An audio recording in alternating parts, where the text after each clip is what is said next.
Everyone, welcome back to 3 News Now. I'm Stephanie Haney, and today is Tuesday, May 17th. Thank you for joining us for the top stories from WKYC.com and our WKYC app. Here on 3 News Now, we bring you the stories that matter most to you here in Northeast Ohio. These are the stories that people are clicking on, reading, and sharing on our website and on our app. And today we start with disturbing news.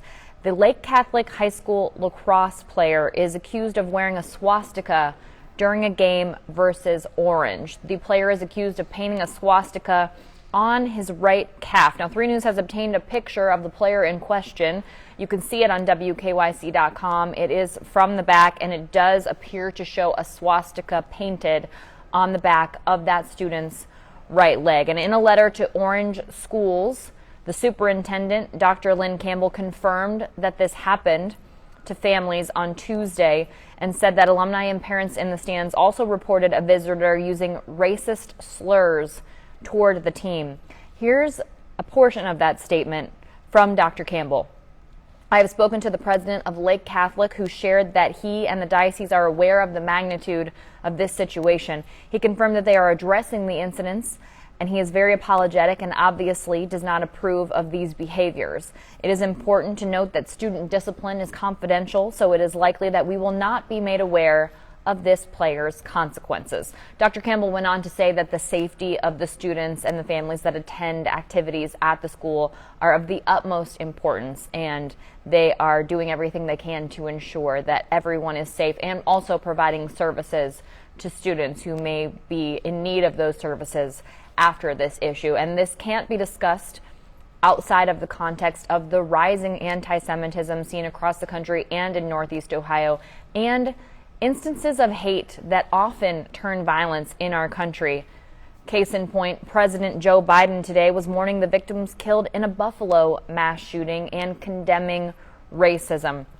Today, he talked about the poison of white supremacy and said that the nation must, quote, reject the lie of the racist, quote, replacement theory that was put out on social media by the shooter who killed 10 black people in Buffalo. This is referring to comments that seem to have been made by the person believed to be the shooter in that instance that happened in Buffalo over the weekend, where he had said that there is something going on called replacement theory, where people who are on the left side of the political spectrum are bringing in new voters to replace people who are on the right side of the political spectrum.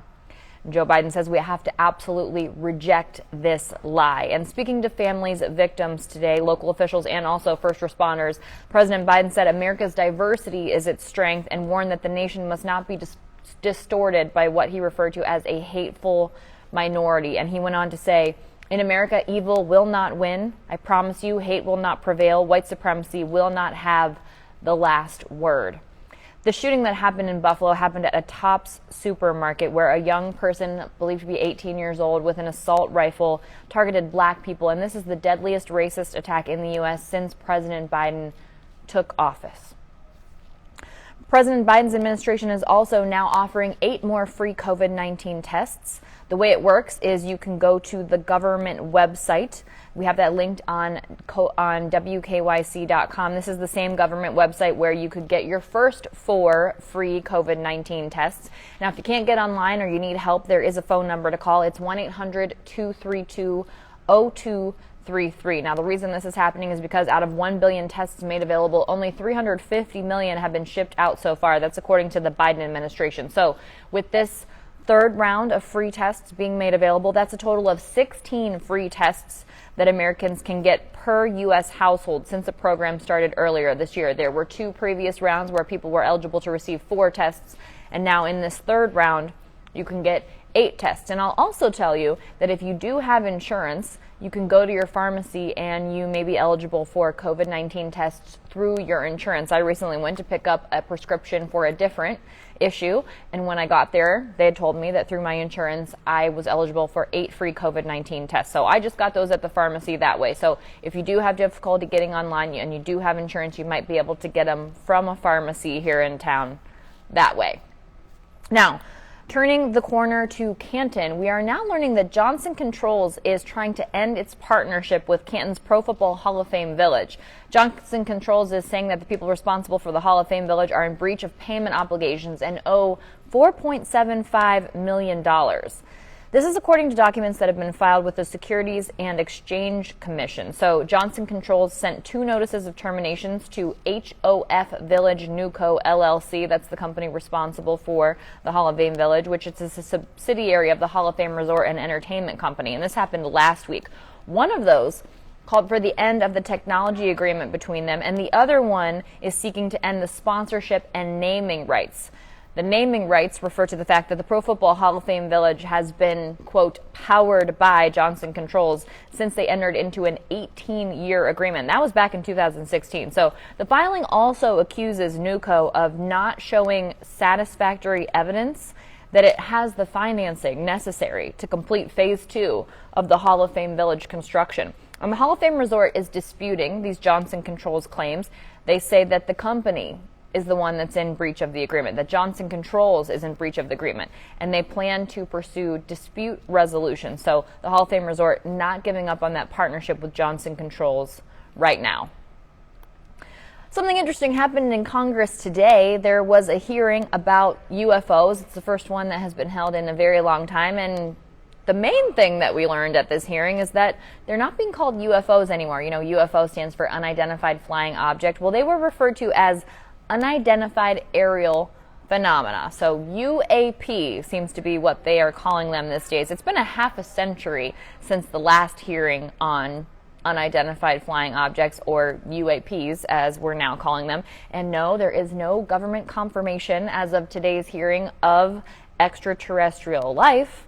But testifying today before a House Intelligence Subcommittee, Pentagon officials did not share additional information from ongoing investigations of hundreds of unexplained sightings in the sky. They said they'd picked a director, though, for a new task force to coordinate data collection on what the government has officially labeled, as I said, UAP. So Ronald Moultrie, the Undersecretary of Defense for Intelligence, said the Pentagon is also trying to destigmatize the issue and that they are encouraging pilots and other members of the military to report anything unusual they see. You know, we have a Space Force now, so maybe some people will see some things.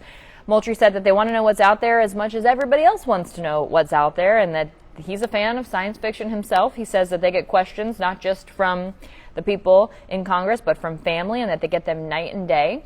So lawmakers from both parties said that UFOs are a national security concern, or UAPs, trying to get the new terminology down.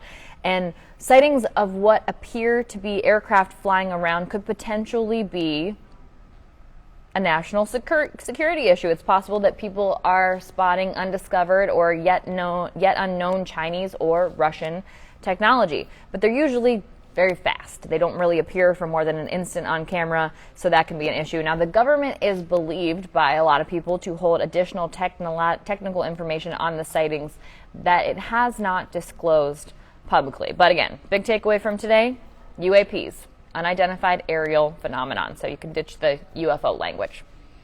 Now, also today, yesterday we were talking about the closing of Lolly the Trolley. If you watched the 5 p.m. newscast, What's New, you saw our send-off and people sharing memories, some passengers and lots of drivers there to say goodbye. And this morning, 3 News was there again when Lolly the Trolley scuttled out of Cleveland on its way to Clearwater, Florida. So the trolleys will now be part of a tourism company in Clearwater, Florida. And the owner, one of the owners, Cheryl Witt, said today that saying goodbye to the people that they've known forever and having to tell all of those favorite customers that they can't do anything for them again was very, very difficult, and that she's just going to miss everybody. She said, "We did the best for the city we love," and she thinks that the city is appreciative. It's definitely the end of an era, and a lot of people sharing lots of memories as they said goodbye to Lolly the Trolley here in Cleveland.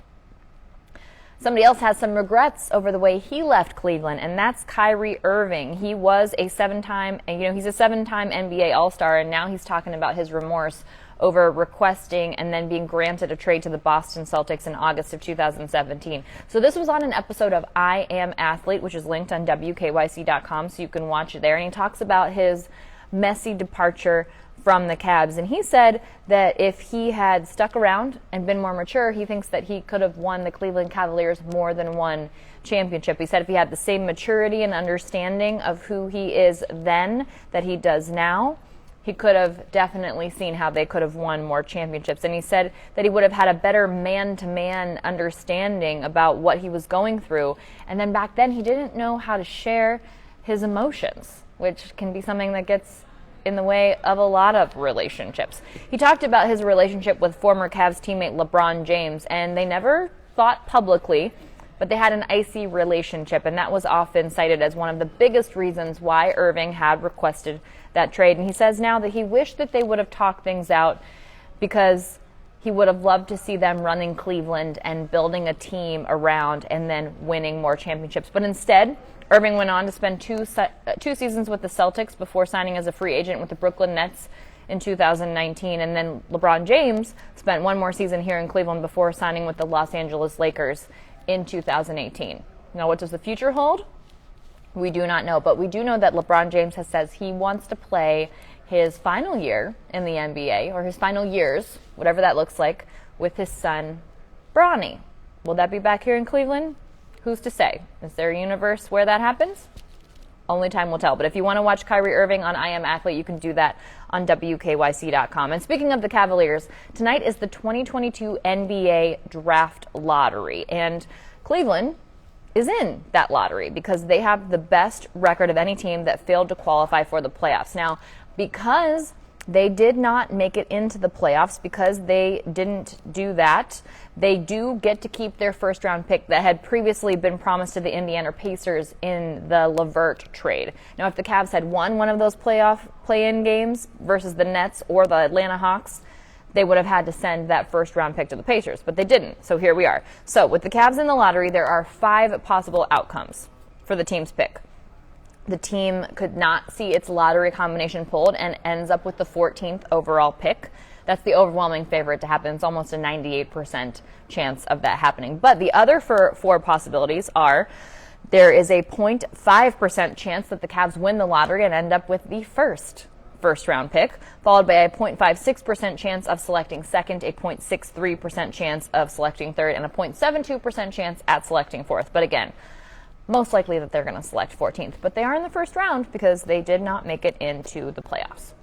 Now, here's something cool that happened in Cuyahoga Falls. The gravestone of a man who lived in the 18th century was found in Cuyahoga Falls along the Cuyahoga River. And that gravestone says Thaddeus Peck, born 1711 and died 1781. The gravestone weighs over 200 pounds, by the way. It is just amazing to me the way they made these things in the past. 200 pounds. So what happened was 2 guys, Richard and John Ryan, they were on a walk. They were talking about an old fishing spot that they used to go to. And as they were looking for that old fishing spot, this was along Front Street in the Cuyahoga Falls boat launch area, they noticed what looked like an odd-shaped stone. So they went over there and they cleaned the moss and brush off, and then they found the gravestone. So they contacted the Cuyahoga Falls Historical Society.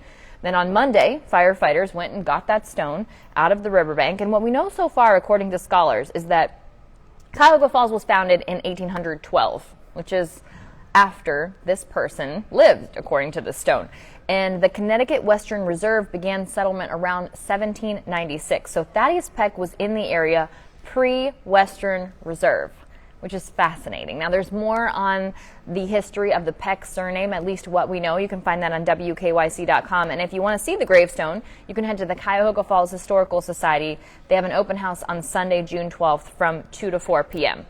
One last thing to let you know before we go. If you're a fan of the Mexican pizza, you probably already know that it's coming back to Taco Bell on Thursday. But what you may not know is that you can get early access to it today and tomorrow. If you are a Taco Bell Rewards member, you can get access to that Mexican pizza today and tomorrow. So that's how you do it. So if you have been on the fence about downloading the Taco Bell app and signing up for Taco Bell Rewards, and you're a Mexican pizza lover, today and tomorrow may be the day to do it if you want bragging rights over all of your other friends that are awaiting, you know, like people who aren't in the know will say, to get their Mexican pizza on Thursday. And by the way, Mexican pizza has been off the menu since November of 2020. So this is long awaited. People launched petitions online. Huge deal. And now it's back. And I, for one, am a Mexican pizza fan. Black beans, no meat. So there you go. That's it for your 3 News Now update today for Tuesday, May 17th. Everybody have a wonderful day, and I will see you back here tomorrow for more 3 News Now.